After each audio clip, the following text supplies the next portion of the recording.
Okay, boxing fans, right now we're talking about Humberto Soto versus Jose Lopez. And this is Humberto Soto's very first fight at 147 pounds. Yes, I repeat that, at welterweight, not lightweight or light welterweight. Humberto Soto has won 58 fights, 34 of which by way of knockout. That's amazing.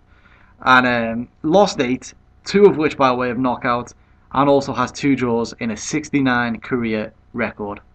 That's decent. That is quite good. That's something to be proud of, I think.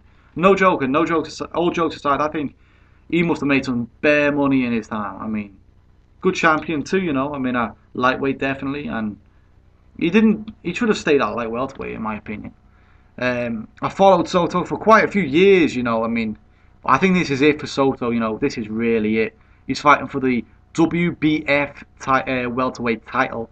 Not that anyone knows really what that is, but I guess they could make a good fight out of this, you know, in the future if Humberto Soto wins this. But I think that's the best fight that he can go for, you know, in this division. I think pretty much physically everyone else will be out of his league. You know, look at all the big guys in this weight limit. Start with the advantages. You know what I mean? I'm gonna go straight into what people have and what people don't have, and I look at the power, and I really got to edge this to Jose Lopez. You know, I've not seen much of Lopez, you know, but being a natural 147-pound fighter, he should have the power and strength to bully Soto around the ring if he wants to. You know, Soto's style, if you look at it, he's got to fight on the front foot. He cannot, and he showed this against Lucas Matisse, he cannot adapt in a game, in a fight yet. It's plan A or no plan, you know what I mean? He's shown against Matisse that he can't fight on the back foot. He didn't know how to. He was moving backwards, but then to attack, he had to still move forwards, in which he ended up walking into right hands. So that's something he's going to have to watch out for, and that's something Lopez should be trying to take advantage of.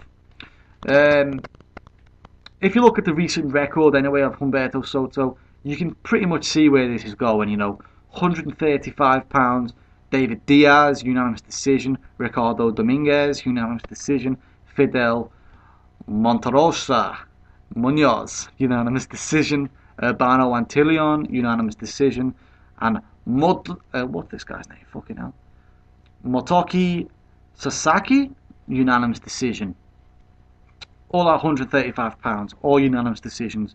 He's not got that huge knockout power at, you know, world level. Look at 140 pounds when he was fighting lower level guys. You know, Jose Alfaro and De Jesus, both knockouts in the second and the fourth round, and then obviously a knockout loss to Lucas Matisse. Point being, you know, he's got that power and the finishing ability and the killer instinct to knock out the lower level guys, but when it comes to the big boys, you know, the big leagues, he's not got that finishing ability, he's not got that killer instinct, and he's not got the heavy-handed power. You know, the best he can do is outpoint people over a long distance of time. I'm going to say his best weight, you know, was probably 135 pounds. He's definitely past his best right now. Yeah, I don't really know what else to say right there. His speed, you know, is starting to diminish because of the extra weight, you know, that he's going to put on bulk. You know, his power won't really do much. It'll probably decrease even further.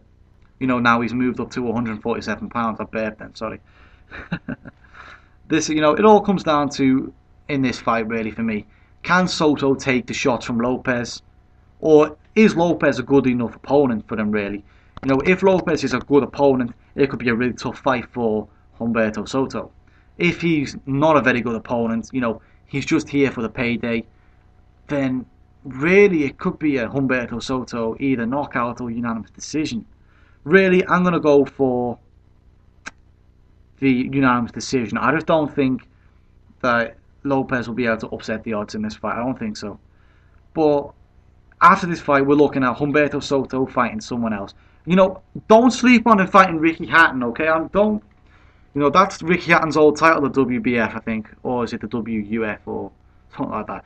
Point being, this will be one of the titles that will be like, yeah, see if Ricky wants to fight for it. And Humberto Soto's no spring chicken himself. This is a fight that he might take, He could do with that kind of a massive payday too,